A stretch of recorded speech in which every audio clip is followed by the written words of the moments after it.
I've heard you talk about it a bunch, the stress bubble and everything, and I'm definitely in the middle of it with one kid, another kid on the way. It's pretty crazy, so we're just kind of trying to survive. What are some things about my parenting or me as a man, as your dad, that you're like, okay, I think I'm gonna try this one a little different? I don't want to in our family, but that's, Yeah. that's a hard thing to not Ooh. do. Men in the Arena Army, we salute you. Hey guys, thanks for listening to this episode of The Men in the Arena. I'm Jim Ramos, your host and guide, leading you to your best version in the stress bubble of life and beyond. Welcome to the #1 podcast for Christian men. Man, it feels so much better saying that than on Spotify. Anyway, hey, we're excited. I'm really excited to be here today with you. As you remember, I had my oldest son, James, on the podcast, and my youngest son, Colton, on the podcast. Today I have my middle son, Darby, on the podcast. And let me tell you about Darby. So Darby works selling farm equipment, and he is he's the only introvert in our family. So he grew up not only as a middle child, but he grew up as the introvert in a very loud family. He is just crushing it. I'm learning more about Darby and how to handle money. At my age, he owns 3 homes at 29 years old. He's self-made in that area, married to his beautiful wife, Libby. They have our second granddaughter on the way, Jolie Joyce, and then my first grandson, Dylan James. And so now I will say my first granddaughter, Nay, is from James. So Darby has 2, and Darby, it's funny, I was going back this morning in my hunting albums, and Darby was always the kid who wanted to go hunting. We had a pseudo near-death experience. I had him in the back of the kayak hunting ducks. I swung the wrong way. The kayak began to tip. We've had a lot of adventures in the field. I was looking at a video from 2019 that you took. We got caught in a snowstorm at 7,600 feet, and you had the flu. Anyway, so Darby and I, because of hunting and our love for that, all my sons love the outdoors, but Darby's always had a real affinity to hunting. One time I took him deep sea fishing at 4 years old. He actually fell in headlong into the bait tank. Do you remember that? Mhm. Anyway, so Darby and I are very, very close in that sense. And so I'm really excited to have my son on the podcast today. Son, it's great to have you on today. Happy to be here. Was that a good enough intro? Yeah, that was good. What else did I forget? Well, the thing I'd forget is that you're the middle child, and we just forget about. Yeah, that's why it took a few weeks to get me on. Yeah. Well, tell me a little bit about where you are in your life right now. Tell me about your journey. Where are you in life in the middle of this stress bubble? How are you doing there? Yeah, I mean, I've heard you talk about it a bunch, the stress bubble and everything, and I'm definitely in the middle of it with one kid, another kid on the way, and then both me and Libby working. I have a couple jobs as well, so it's pretty crazy. So we're just kind of trying to survive at this point for the next couple of years until they're in school at least. Well, you own 3 homes, which I'm really proud of. I've told you that. You work selling farm equipment for Pape, and then you started another business called Christmas Decor, hanging Christmas lights. So how do you manage all of it? And you're a phenomenal father, a great husband. How do you manage it all? I don't really know. I just kind of get it done, I guess. I don't know.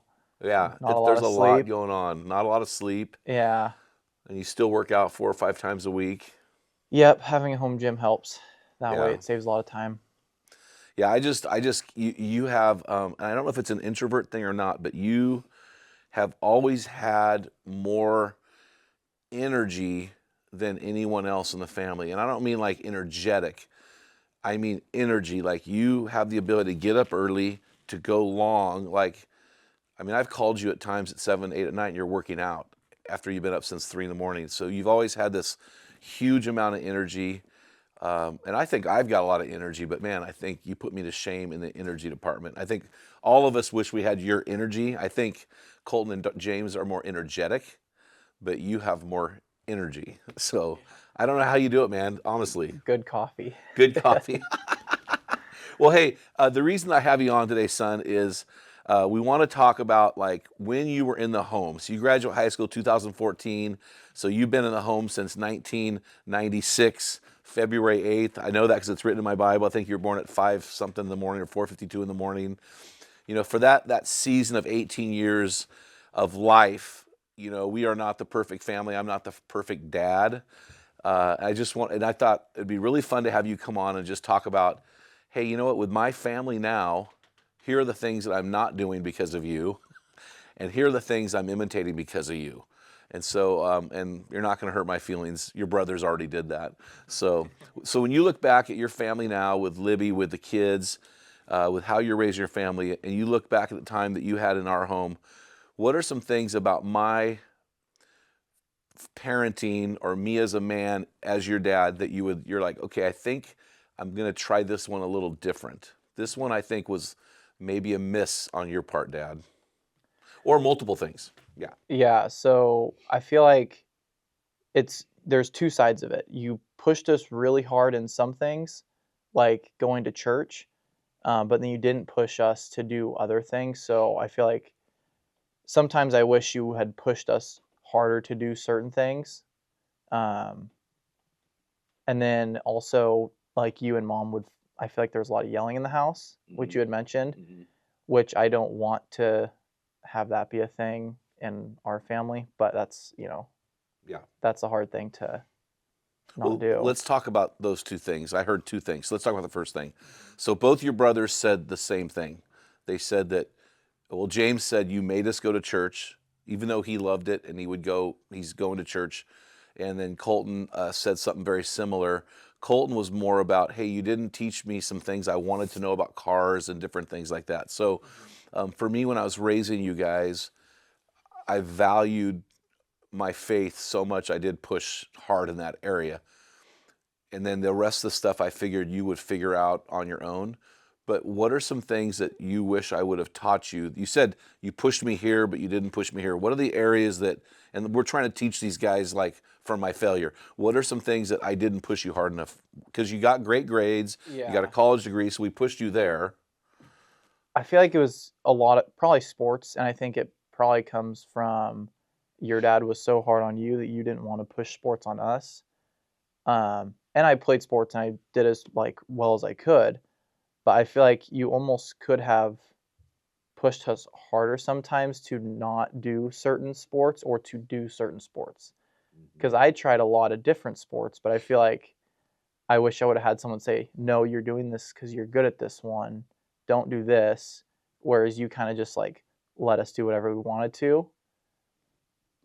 But that's kind of hindsight. It's Yeah.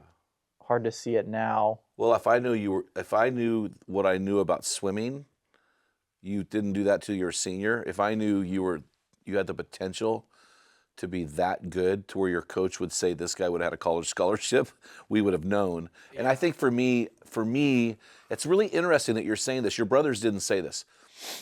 The reason I didn't push sports on you was because I didn't want to have you guys worship sports, because my family worshipped sports. And I was a good athlete, and so it was really, and I was the firstborn, so my dad really drove me that way. But it was really pushed on me because I did not grow up in a faith-based family. So football, baseball, those were my religion in a lot of ways, and I didn't want to do that. And the other thing I didn't want to do is I didn't want to live through you guys. I wanted you to live your own life. Is there a sport you wished I've been watching this show on Netflix called 5 Star. Have you seen it? It's these five-star D1 college football players. One's the starting quarterback for Michigan. I can't remember his name. One's the starting receiver for U of O. And it's really interesting. One of the guys, he's a starting corner for Ohio State. Man, his dad is, if I'm being real honest, a little bit over the top. Like you can see that worship of the game and pushing. Yeah. And I can see it because I experienced it in my own life. What area in sports do you wish I would have driven you harder? Because let me say this. Yeah. You played 3 sports all 4 years except for one, right? All 4 years you played 3 sports except for one. Football and track all 4 years, and then every winter I did a different sport. Except for one winter. Yeah, I didn't do it. So some people would say, well, it sounds like sports were pushed on you. No, but I would get bored, so I would just do stuff. Yeah. But it's more like I wish there was more of a direction. You kind of were like, yeah, just do whatever you want. So I didn't feel like I had a direction with sports. Like I was a long distance runner and a football player. Those don't pair well together. Yeah, for sure. So I think that was more of it, like having some guidance, I guess, in that Yeah, aspect. I didn't even think about that because I thought, well, you're right. I think your mom probably pushed sports more than I did. What I wanted to push is not be bored. I think boredom is the kiss of death. And you parents that let your kids lay around and play video games, that's a bad parenting move, by the way. We made you guys do stuff.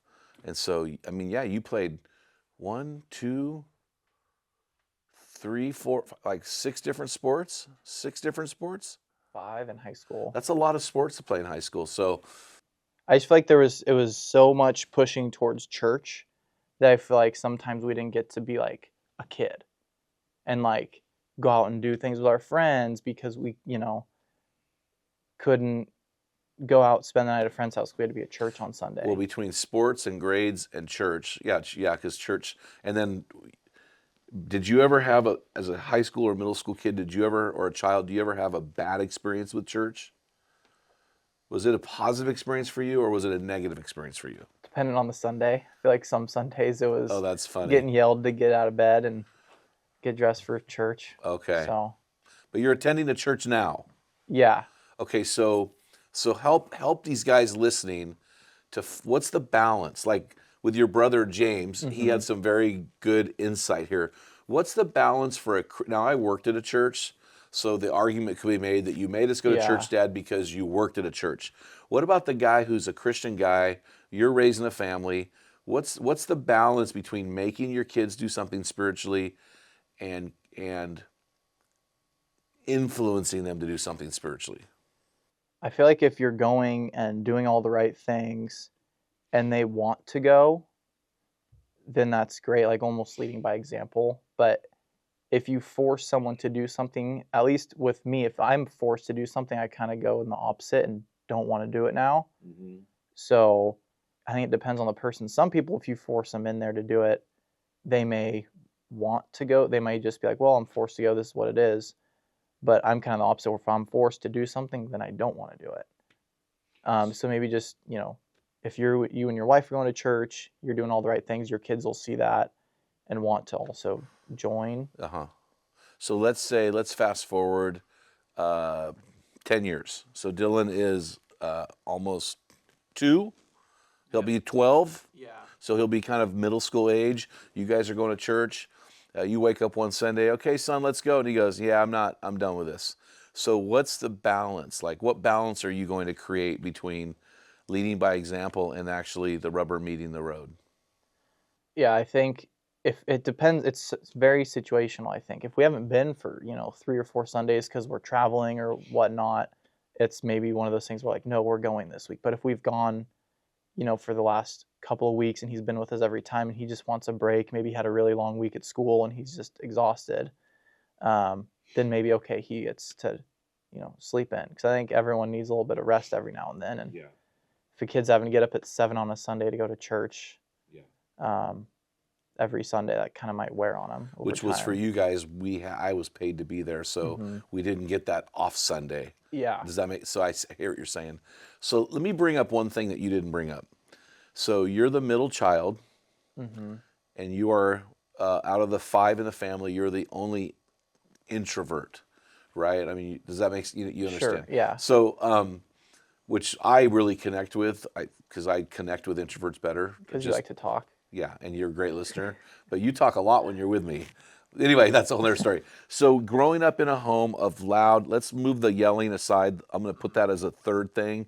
This second thing, being a middle child, being an introvert, and I've heard you say you don't want to have 3 children because you don't want to have a middle child, because for you that was like something that you don't want to have. That's another. not necessarily true. Okay. We don't want to have 3 kids because they're so dang expensive.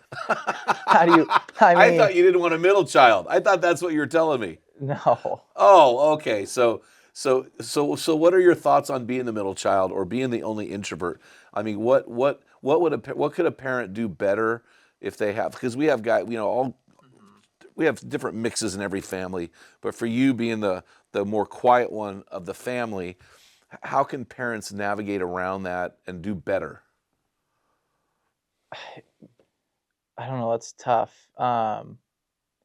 Sometimes you guys almost made it so obvious I was the middle child that it made it worse. So maybe if you almost just act like I'm a normal kid, Like just like another kid, not just the middle child, and like yeah. that would be more normal. Like not giving you mints for Christmas. It said the middle child mints. Yeah. Put them in your pocket and forget about them. Yeah.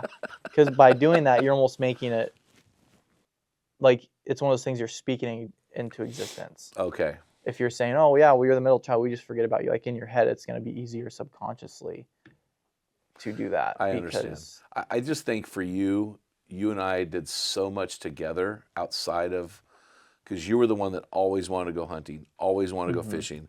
I felt like that we had a closeness that you knew that wasn't true. Yeah. Okay. All right. I'm just processing. Let's talk about the yelling.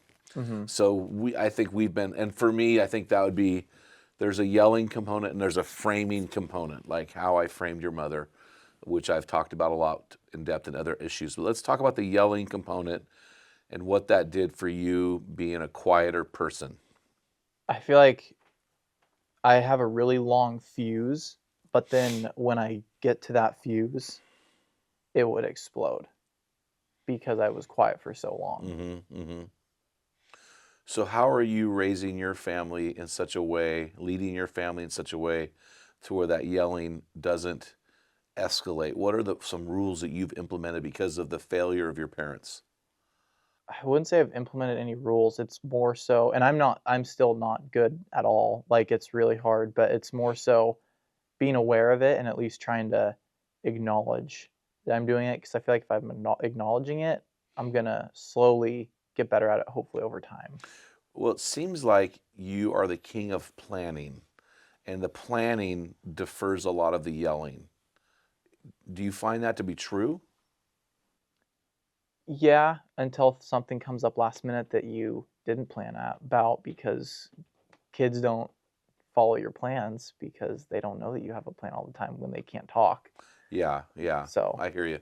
Well, it seems like you and Livy are really good about not escalating or correcting each other in public. Is mhm. that a natural thing, or is that something that you decided based on her parents and your parents?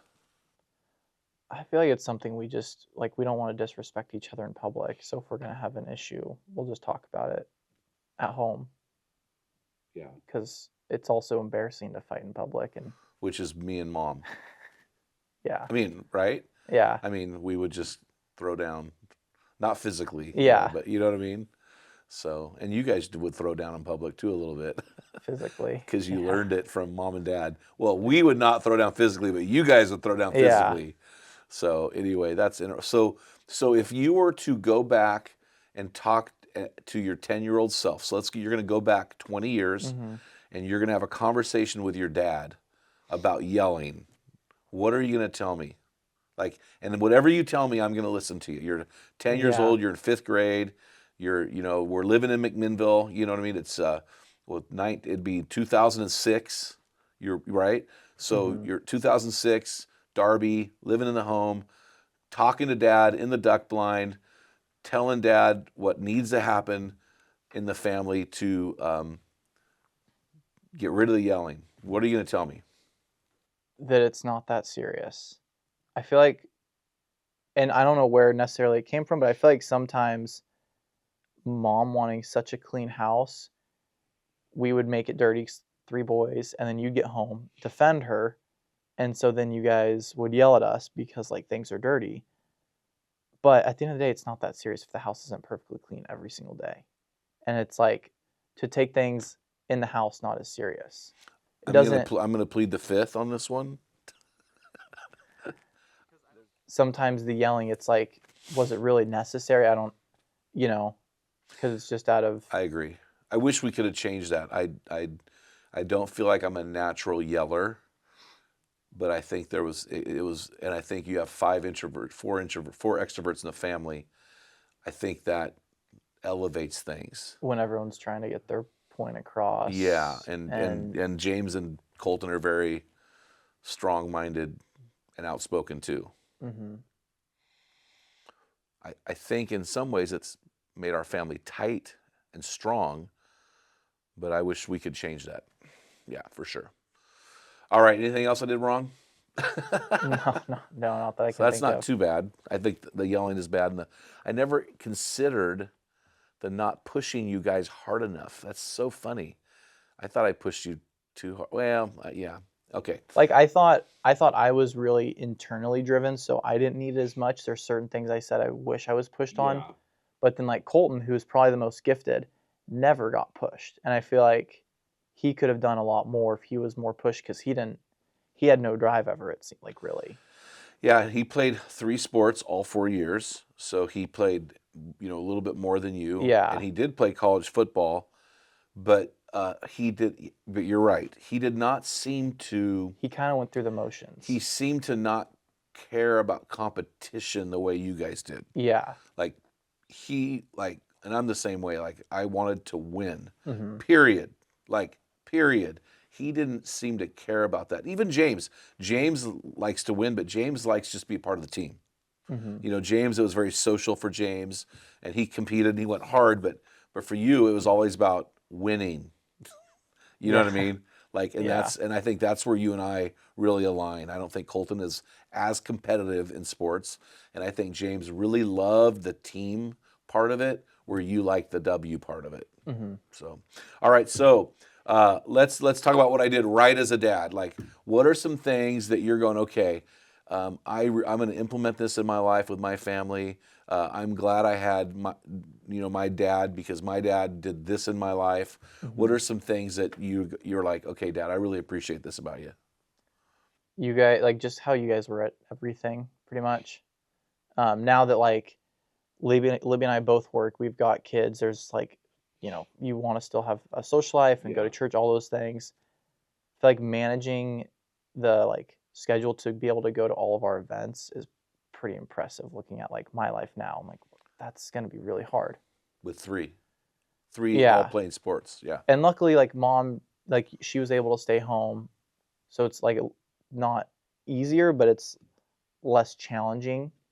But that's something that you guys did really well because I feel like we had a lot of friends that parents didn't make games or stuff like that. I still remember speaking at a men's retreat weekend in Colorado your senior year and missing the Forest Grove game. I was so upset that I missed that game and you guys lost. I was so upset about that game. I wanted to be there. Yeah, Do you remember that game? You guys should have won that game. yeah, should have.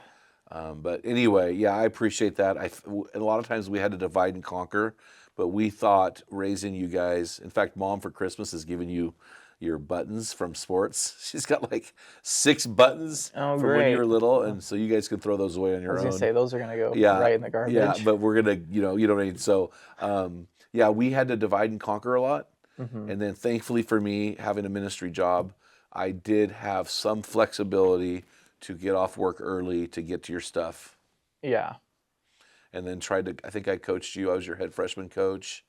I coached you a couple years when you were little, 6th grade, probably I sixth think. grade. Yeah, did I coach you just 2 years then? I feel like you coached us more, but I'm trying I to. think maybe. I think you might have coached you when you were like third or fourth grade too. I can't remember. It's But yeah, again, it comes down to I was not your coach every time because I didn't want to hmm lord football over you because it was a problem for me. yeah. Football was a problem for me. So anyway, okay. So mom and dad showed up. Anything else that you're thinking? Okay, we did well. Just kind of like never really giving up. I mean, just starting the Men in the Arena. I was in the house when you started it, and so kind of watching it from the ground, and like how you knew like this is gonna work, even when there were times you didn't think it was gonna work, Mm-hmm. or like it didn't look like it was going to. You still kept pushing forward. Mm-hmm. Mm-hmm. Yeah, that was scary times. Yeah, like seeing you guys be active and healthy, I think definitely is something we look at. Um, I think also being like competitive between the brothers. So we kind of Yeah, you got there's yeah. kind of that there as well. Who won the But strength contest a couple years ago? Who I was that? it may have been me. You did. Yeah. Yes. Um, but also the things like for me, the things I like to do and enjoy, you kind of have to be in shape for. Yeah. And seeing like your dad, he loves hunting. That's like, besides sports, I would say like his favorite thing is Yes. like watching us kill stuff and hearing about our stories. And he was not really able to hunt past like 60, but I know guys who hunt into their 70s. And that's kind of why I want to stay in shape, because I want to be able to do the things I enjoy as long as possible. And then also like, I want to be able to play with my kids and my grandkids and be able to be like an active father and grandparent. And I feel like if you're out of shape, it's really hard to do. Yeah, it sneaks up on you. Mm-hmm. Your body can handle that for a while, then it sneaks up on you and it's over. And I also love food, so I kind of have to find myself in the gym. Yeah, you're the food guy. I think you got that from your dad. So let's talk about spiritually. Mm-hmm. What have we passed on to you? What have we're talking about me and you, what have I done? We talked about forcing the church thing, but what have I done good for you? What have I done spiritually? You're like, okay, this is a great thing for dads to imitate. I mean, every night I pray for Dylan before I put him down for bed, which I know, and I say the exact same prayer that you guys said to us. Isn't that funny? Yeah, and I don't know where that came from. It just sounded poetic to me. And I know James does that with Naomi too. Mm-hmm. I think the praying at night is important because usually that was attached to reading. Are you reading with him? Yep, read him a book, or well, he likes to just flip the pages, so we don't really read it. He just flips the pages, but well, he's a little guy, yeah, and then pray for him and then put him down in his crib. Well, I just want to say, man, I'm just really proud of you. I'm proud of the man you are. I'm proud of so many things about you. I do expect more, but I'm proud of where you are right now and where you're heading. And I just think if you make Jesus first all your life, things are going to go for you. And I love you and I'm proud of you. I love you too. Hey guys, hope you enjoyed today's episode. And guys, remember, until next time, feel the wet sand on the arena floor, hear the deafening roar of the crowd, taste the sweetness of victory, smell the stench of battle, get in the game, get dirty, grind it out, raise your children well, and be a man.